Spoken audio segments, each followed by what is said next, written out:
I'm going to tell you mine anyways. I'm going to face fuck you with this joke, whether you like it or not. So I don't know if any of you noticed, but spring hasn't gotten here and the goddamn gum trees are already starting to bloom. You know when you walk outside, or at least I know when I walk outside, the first thing I think is, wow, the outdoor smells like my semen now. That's fantastic. It's really good for everybody. Which leads me to two conclusions. Either one, all semen smells the same, because I've not smelled my own semen, especially after hearing his joke, knowing that that's what it smells like. Or one of you is going to walk outside, get with those trees, and go, oh, that's what Carl's semen smells like. So you guys go ahead and enjoy that for the rest of the day. It is great to be back up with you guys since last week. A much more eclectic group, I think, than we had here for my first open mic night. Have you fucking taken a look at yourselves? What sort of, hipster nightmare did we all fucking crawl on? Every single one of you only smokes cigarettes when you're drunk, and not a goddamn one of you has a lighter on you. That's the fucking way this goes. We all are here. There you go. I am very happy to take the position as the most domesticated white man in this room. I have been married for 8 years. I haven't been laid in 3 months, and I have a 5-year-old. So that's my position in the world. Congratulations on what the fuck's going on with my life. Question to pose to you, and I actually don't need to answer it because I'm going to give you the fucking answer anyway. Who is the scummiest character in literary history? Like, as far as books and TV goes, who's the worst fucking character ever? Hitler. Okay, well, he wrote his own book. I don't think that counts.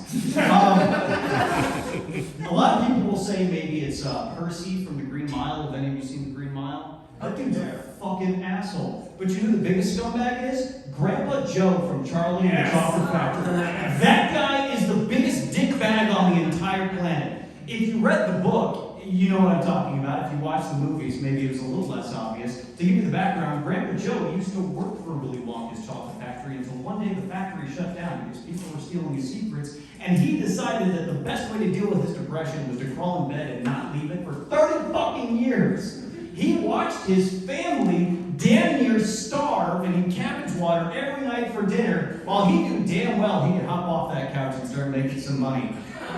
But the second that his grandkid gets a chance to go back to the chocolate factory, his ass is off the bed doing a fucking jig. He was quite literally ready for his family to die, so that way he could be sad. And as a white man, I get that. So this is actually what's been happening in my life. My wife and I rescued cats. That's how white I am. My wife and I rescued cats. We've had about 150 rescues that have come to our house over the last 3 years. And thank you, don't applaud, they're terrible animals. No, I do love them.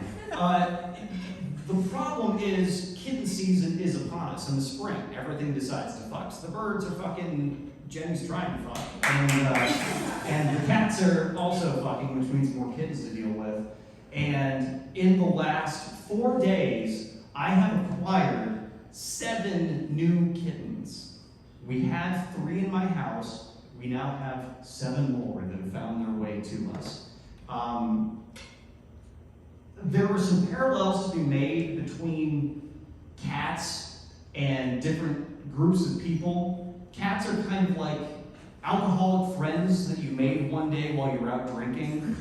They stumbled into your life when you didn't exactly want them to, and you're going to spend the rest of your life fucking taking care of them, whether you like it or not. Cats are also a lot like women in that your expectations for life change as soon as you have one that is constantly standing over you. And no matter how much you try, if you don't feed them at exactly the moment they're ready to be fed, be ready for some shit.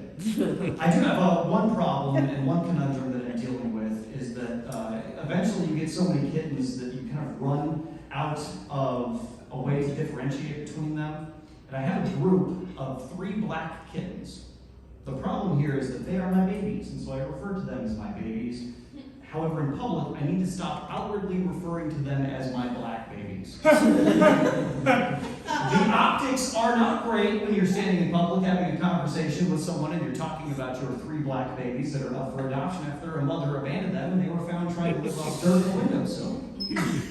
So we had that We had that conversation. I fixed that. I'm not doing it anymore, but now that we have more kittens, they have become, and I swear to God, I wish this wasn't true, but we're accidentally referring to them as just the blacks. Please remember that kittens here. As in, yeah, I was in the other room and it looks like one of the blacks shit on the floor. We bought some bread, but the blacks chewed a hole in the bag. I don't exactly know where that one stops, but hopefully we find a solution. And then I guess while we're on the topic of race, because I put us there for some goddamn reason, I'm going to get killed on the way out of this building. I've run into one problem. I'm beginning to think I'm the only one that's concerned that Trash Panda is like the N-word for raccoons.